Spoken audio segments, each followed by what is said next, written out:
Women are delusional. Why you have 5 different baby mothers? Why? That's not right. Why are you communicating with your exes? Because sometimes, like, I need to change you. Is there something here? So let's talk about the 3 components of love. This is according to someone called Sternberg from 1986. It's a triangle. First component is intimacy, right? So intimacy is the closeness and connectedness that each partner feels to the other and the strength of the bond that binds them together. Second component is passion.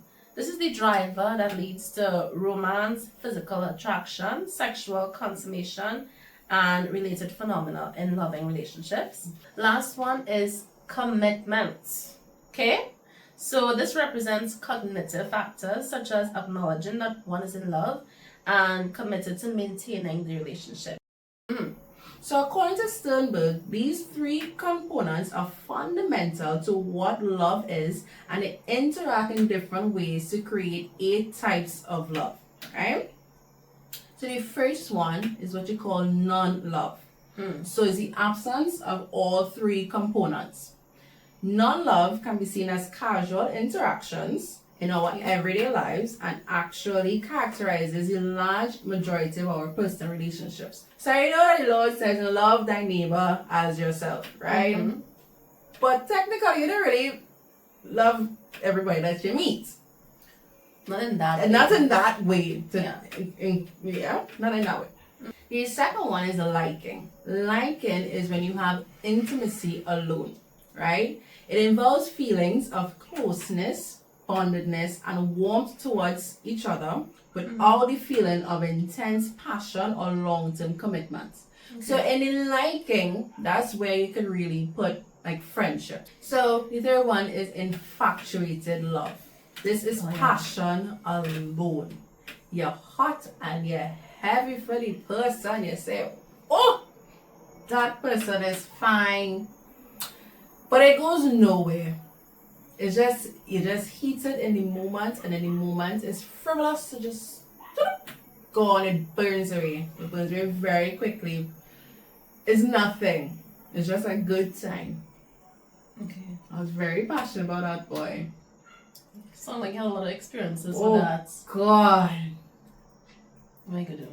Then the fourth one is factious love. That's when you have passion and commitment, right? So this love type is characterized by the whirlwind romances that is driven by the passion but lacking true depth, right? So Sternberg places love at first sight in this category of love, which according to him involves a high degree of psychophysiological arousal and is manifested in something called somatic symptoms, such as an increased heartbeat, or you feel, your heart palpitating, you feel real nice, and cozy. And so this love evolves very quickly without time for any intimate feelings to grow or for commitment to be made. Okay, so your next type we have is empty love. So this type of love can be found in some long-term relationships where the couple has lost feelings for one another. You know why? They didn't put in the efforts. No effort was put in. They didn't want to plan the date nights like we talked about. You hold on to nothing. The next one is romantic love. So this involves intimacy and passion. Popular literary example of this type of love, you can think of Romeo and Juliet. Where the couple shares both intimate and passionate feelings towards one another, but have no real commitments. Yeah? It's like puppy love. Oh! Wow. Anyway, the 8th and last one is consummate love. This is a balance of intimacy, passion, and commitment. All 3. Yes. So it's the most complete and balanced form of love.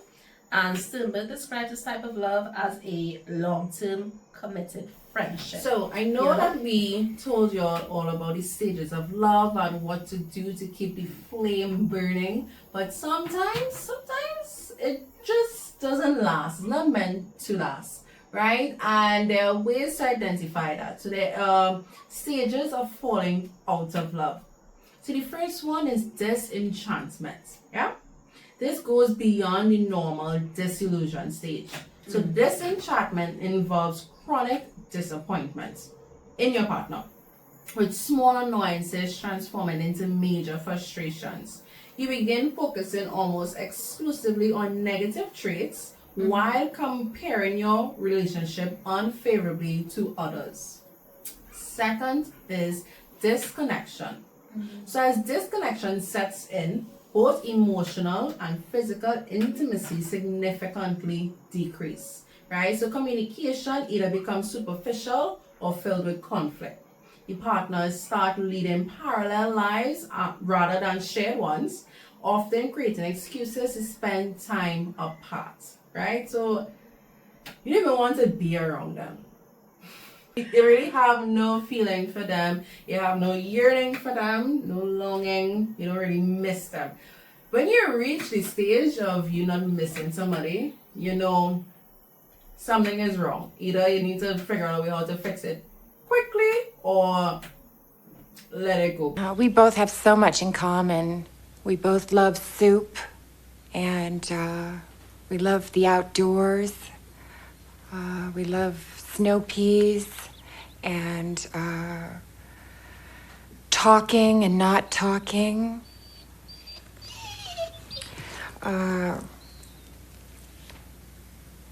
We could not talk or talk forever and still find things to not talk about. And the last one is detachment. So in this final stage, right, emotional indifference replaces both positive and negative feelings. You frequently fantasize about life without your partner and may seek emotional or physical connection with others. Perhaps most tellingly, you feel relief rather than disappointment when you're apart. So, you see, when you reach the point where you settle and they can't even get you angry, oh, that is very telling. Once I reach the point where I don't even feel like putting any effort to have an emotion towards you, you could be doing absolute nonsense and you don't even care to fight. Yeah, apathy. So let's play this game. It's called green flag versus bare minimum. First one, the text first. Green flag or bare minimum? I would say the bare minimum, because if we are in, especially like the early stages, why you don't want to talk to me? I think it depends. Like, I find that whoever wakes up first should text first. Just say good morning when you wake up. That's how I see it. I don't know if other people do that. I see it more as whoever sent the last message, the other person's supposed to message. Really? It's real childish when you think about it. It's stupid. No, But I don't see it like that at all. like if you want to talk to a person, just talk to them and see this thing where you sit down and wait and be like, well, I messaged him first, so I gotta sit down and wait. What is that? It's stupidness. But if you're always the one that texting first, Yeah, that's different. Something is wrong. If you notice, if you feel like only you make any effort to communicate, that is different. But if you want to talk to the person, talk to the person. Okay. It's not a big of a deal. Makes time to check up on you during the day, even when it's busy. Oh, green flag. Green flag, honey. Yeah, I think. But I feel like that's the bare minimum though. I feel like no. Because I feel like in 2025, when I am literally in your pocket, there's no reason that you can't say, hey, what's up, how you going, just checking in. You could never be so busy that you can't check in. Sometimes people are that busy, right? And it takes For the whole day. It takes effort for them to message. But isn't it worth the effort? It is really effort. That's why it's a green flag. But there's a lot of people that don't see it that way. They're like, oh, I'm so busy. You know, there's going to understand that in my 8 to 10 hours of work, I can pick up my phone. But if you manage to do that, I see that as a major green flag. Okay. Especially when I know that you're busy. You still try. I guess it depends on the job that the person has. So if the person is working in the office, typing up something. You can't be so busy. But let's say the person is a Police officer. Or Okay, a fine. doctor. Okay, yeah. Then I understand that. And I feel like some people also has boundaries. So like, you know, when you're still establishing like boundaries and like rules in your relationship, if they say, you know what, during my work hours, I prefer to not communicate. I'll message you for sure after work. That's fine too. People are really different, boy. You see why you need to learn your partner's love language. Exactly. Remember small details. I was just a green flag. I'm still thinking about it. Hold on. Okay. Okay, green flag. Especially if it's like a very small, tiny detail. That's a green flag. That's good. I mean, but then maybe you should at least remember at least one thing or something. You know, that's remember everything, but at least something, right? That's like bare minimum. Remembers birthdays without having to be reminded. That's a bare minimum. But it also depends on knowing your partner. So Okay. I would say birthdays are a big thing for me, right? It should be a national holiday for everybody in my life. You all need to get your acts together. Make sure you're not working. Make sure you're present. I'm kidding. But for my person, you need to make it a big deal because it's a big deal for me. So if you tell me you forget my birthday, leave them. Here's for the first dates. This is for the men. Bare minimum. What are you thinking about? It is the bare minimum for me, right? So you see this thing coming around about the 50-50 dates? No. No. Find Not for the somebody first else. date. Find Not somebody for the else. first date. No. How you could go 50-50 on a first date? That's poor, guys. Stop doing that. You know what? And if you can't afford something fancy, it's a first date. It doesn't have to be fancy. You don't have to go to the fanciest restaurant, alright? But just make sure that you pay. Okay? I approve this message. If you can't afford anything, go for a walk on the beach. Nah, don't do that. Go to the boardwalk. I mean, if Don't you do that have no either. money, That is not first date.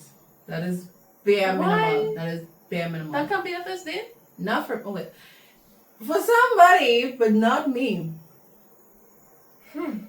That's giving low effort. I think for first date, it's the setting is somewhere that's quiet and you have a lot of time to talk. It doesn't have to be at a restaurant, you know. It can Not be a for ice cream at a restaurant. nice place, go to Haagen-Dazs, or not a movie. Definitely not a No. movie. No. What do you have against the walk? It gives no effort to me in my It could eyes. be a nice evening. In my eyes, I just come here to walk. Apologizes right away. So this one is problematic for me. Because there's some people that apologize just to placate the other person. They just want you to just not be angry. Like, okay, oh gosh, please, oh gosh, I'm sorry.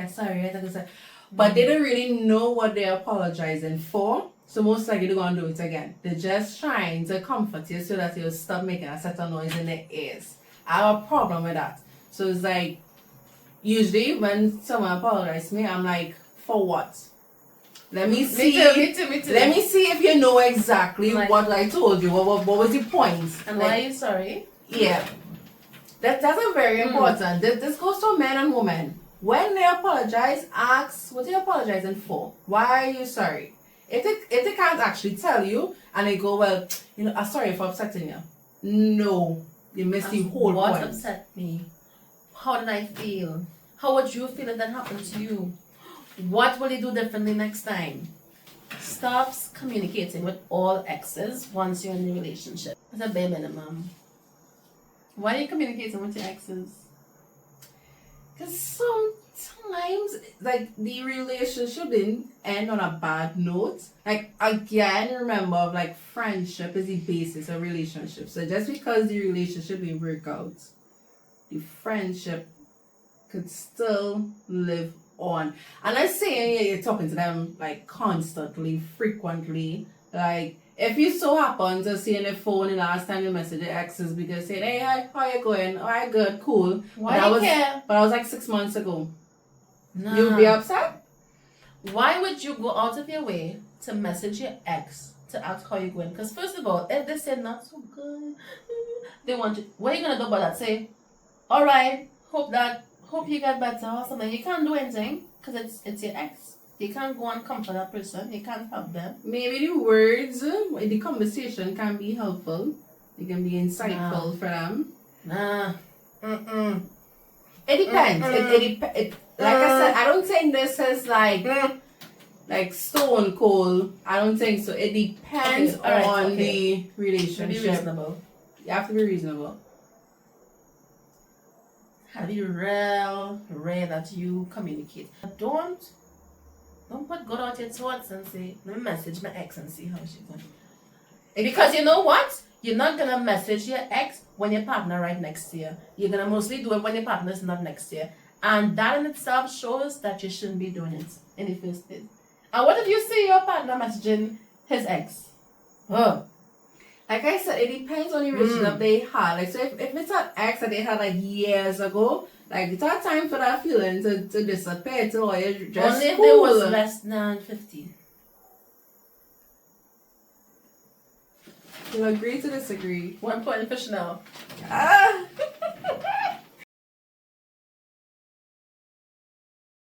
Opening doors. Bare minimum or green flag? Bare minimum. Yeah. I am spoiled with that.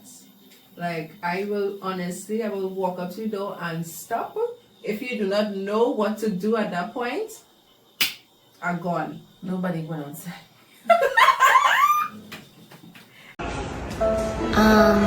Usually the door would be open by now. How do I get past this barrier? Should I try to touch it? OMG, no. That's it. I can't. So they actually plan dates without having to be asked to. It's for the men. Oh, it's a green flag for me because I understand that the majority of men, you're all just too lazy to think. I see those that want to openly declare that they don't have a romantic bone in their body.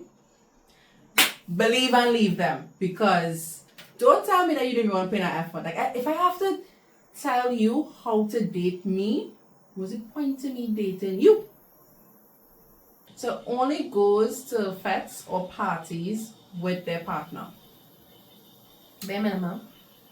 I don't think that's a requirement for me, because why you need to be up under your partner all the time? Affect, so what? Like, if they want to go with their friends, like if it's a boys line, right? No. You gotta be the one person to bring your woman. That means the problem is not with the person. The problem is with you, because why you don't trust your person to just go out, give them that form of freedom where they could just be by themselves. No, they could go out, but not to the fete. You know what? If they go into a fete with their boys, you think they're gonna be looking at the boys full time? I have seen men that go to a fete and they dance by themselves. They ain't going and jam up on some woman. What are they gonna be seeing in the fete? What are they gonna be seeing in the fete? You could control somebody's eyes? Is it their fault that there's other woman there? Well, why are you going there in the first place? Because they want to enjoy the fete. They want to enjoy the performance. What is in the fete? There's fetes without performances. What's in the fete? The music. You know what in the fete? Not you. Because you're controlling. Music right here. Nah, you're controlling. I'm not controlling. That's controlling. I'm sorry. That is something we're not going to agree on today, because why you have a problem with somebody going out with you? Want to be around them all they could the go time? to parties by themselves. They could go to parties. They could go out. I just think fetes, you should be going to fetes with your partner. All the time? You control it? I think so, maybe. It could be because I don't go to fetes at all. But I think that if you're in a fete, you go to a fete with your boys, you're gonna be drinking. You're not gonna be looking at your boys. What are you gonna be looking at? You think they're gonna bring a new woman to come and sit next to you? No, but it's in the thoughts. They're bringing home the thoughts, you all. It's all about the thoughts. We'll agree to disagree. I think that you are like controlling and you have trust issues. I don't have trust issues, but I feel like we should have some. Tell us in the comments. What do y'all think? Feds, do you have to go with your partner? Without, does it matter? Does it depend on the relationship? Maybe it depends on the relationship. But for me, why are you going to the Fed? I want to get away from you. 2 points now. Put your hand down. Let the people speak. They give their honest opinion, even if it doesn't favor the other person. I also that's a green flag. But it comes with a condition, right? Is not what you say is how you say it. Oh, for sure. Right? So I don't want my person to lie to me. Like, Yeah, be if honest. you're wrong, if I'm wrong, just tell me I'm wrong. Okay? That goes for all relationships, not just Be honest, but don't be brutally honest. Like, you can be honest in the fact where they understand what you're saying, but they don't feel attacked. Oh yeah, or no hurt. condescending person. Yeah, and don't be mean. So, in the comments, if you have left out any of the red flags or any of the green flags, or you disagree with anything that Chanel said, let us know. Share your thoughts. Especially about the fat thing, because I really want to know. Okay, so this brings us to our last segment called Deal Breaker or No. Alright, first one. If they have previous kids or kid from a previous relationship. Deal breaker or no? I feel that's a very subjective deal breaker. So it depends on what you accept. So there's some people that have no children and would prefer to enter a relationship with their partner having no children, and some people who are accepting. So I don't think that's set in stone. Also, I have a question. Since like we're getting up there in age, right? The likelihood of finding a man with a child already is getting higher. So is it that you would So is it that you would it still be a deal breaker for you? Considering our age. Okay. Yes, if the person is like a widow. Either deceased. Does that work for you? Dead? A widow, that could be a possibility. I want to have that experience of having a first child with somebody who also doesn't have kids. That's me personally. And also I feel like it depends on the relationship that the partner has with their co-parents. If it's a toxic person, why am I going there? Because when you accept somebody with a child, you're accepting 3+ people in your life. So if it's just you and somebody who doesn't have kids, you're just accepting that person.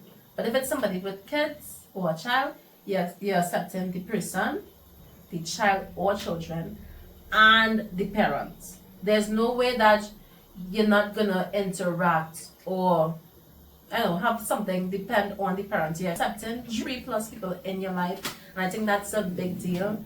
And I don't think that's something that I really want to deal with, especially if the baby mama is like toxic and crazy. I don't want to. I personally put up with it, but I know some people who like that drama. They like to say that they're arguing with their Mr. Baby Mama or baby daddy, whatever. I don't understand that. I don't get it. But no discrimination against people with kids, obviously. Of course. I need to say something, and it's something that I've seen too much in this Trinidad and Tobago, okay?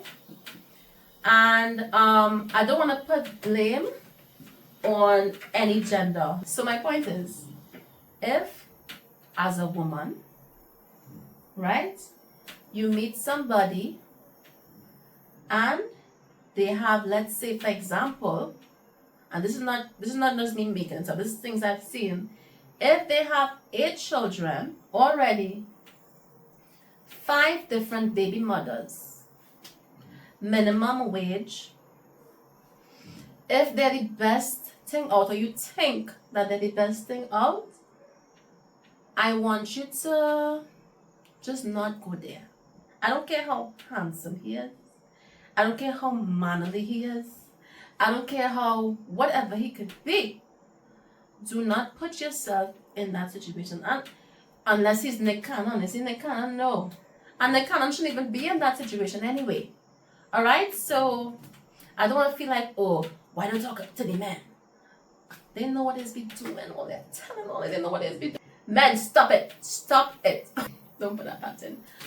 But no, come on. Why you have 5 different baby mothers? Why?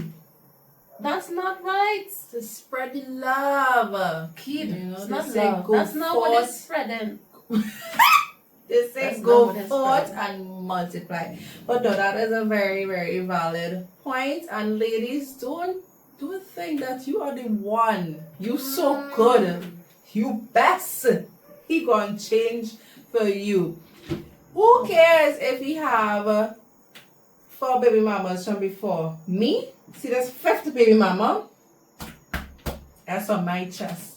He gonna love me. That have to be some serious. I want to know what That's this a level of talk is. delusion. You wanna bang me? Yes, you wanna bang me. You wanna bang me? You wanna bang me? You wanna bang me? Bang me, bang me, bang me, bang me, bang me, bang me, bang me, bang me, bang me, bang me, bang me. You wanna bang me? You wanna bang me? You wanna bang me? You wanna bang me? You wanna bang me? You wanna bang me? You wanna bang me? You wanna bang me? You wanna bang me? That's a different level of delusion. Actually, not even in sweet talk. Sometimes, I mean, in defense of the men out there, sometimes, You depend on men like that? listen to what I say. Sometimes it's the woman that have that idea for themselves. They even need no sweet talk, right? The man could come and lay it out and say, yeah, nah, I ain't had that much money. I have so and so children. I don't talk to my first 2 baby mamas. This is me. And they say, you know what? I could work with that. I could change you. Is that something here? And you'll go. Whether your best friend tell you, hey girl, that making no sense. So there's somebody talking to you and you say, but I love him. No, for real. This is it. This is real. We can make it work. That is on you. What I'm saying. Sometimes not just a man. Women are delusional. When I met this man, he was married. He was married and he came to the house that I lived at to meet another girl. That's how I met him. That's exactly how I met him. That ain't true. By the way, how many kids does Josh have? Josh has 9 kids, No. including mine, by 4 different women. 4! I don't want to sound judgmental, but Too the late. time- it's just very sad to see, and there's been too much times I've seen women literally they're 9 months pregnant with the man. He don't have somebody 4 months pregnant there.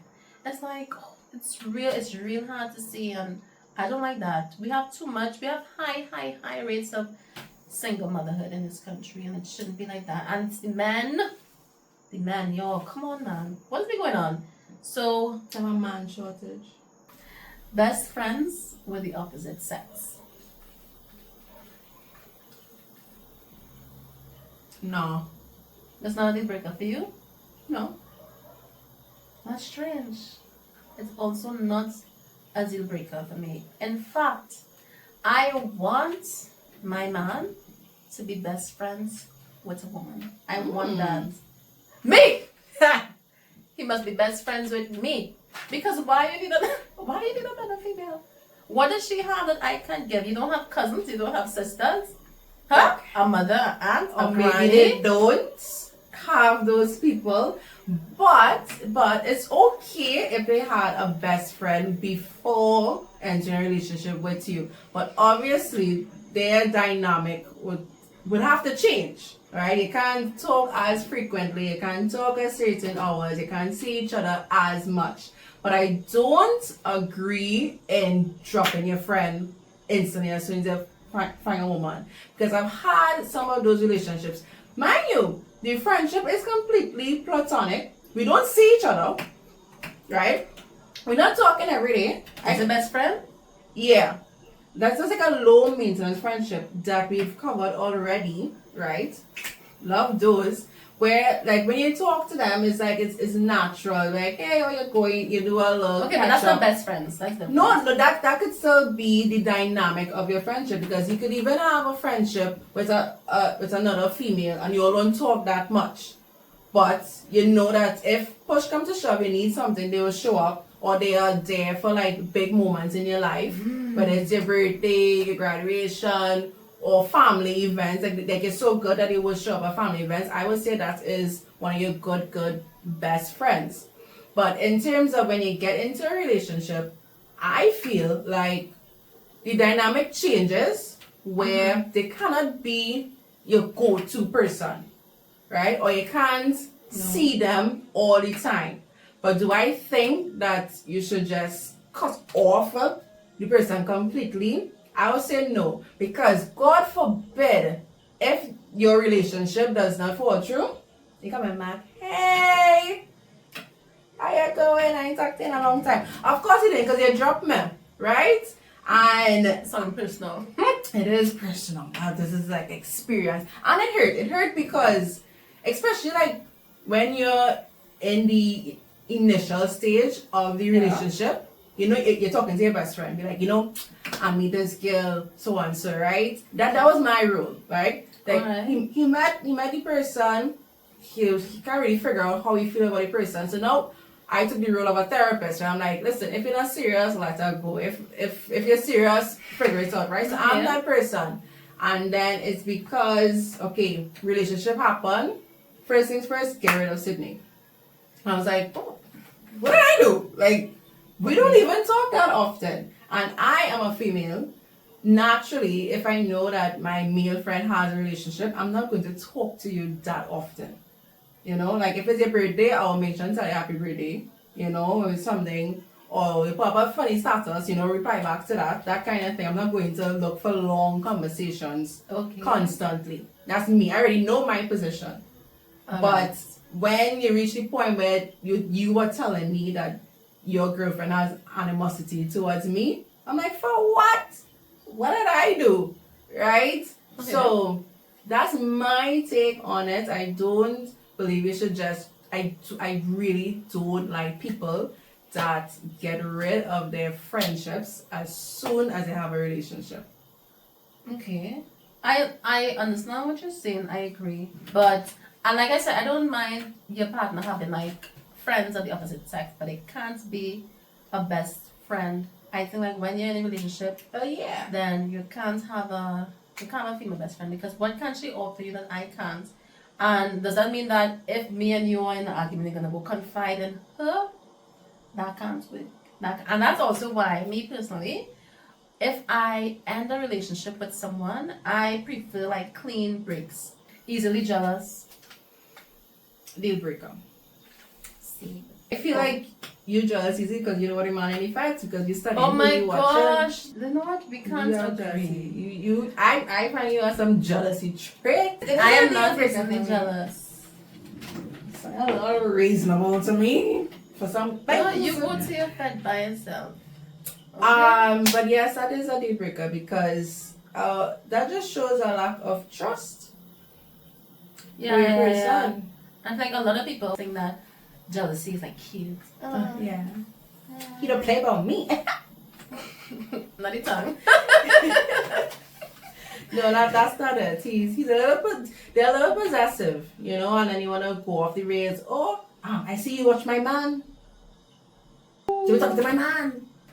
It's like, girl. And nobody wants him. Nobody wants him. Nobody was watching. Like, that is the man. That is the hot topic. Give my chance. Yeah, so that's not cute. It's not good. Red flag, deal breaker. The parents don't like you.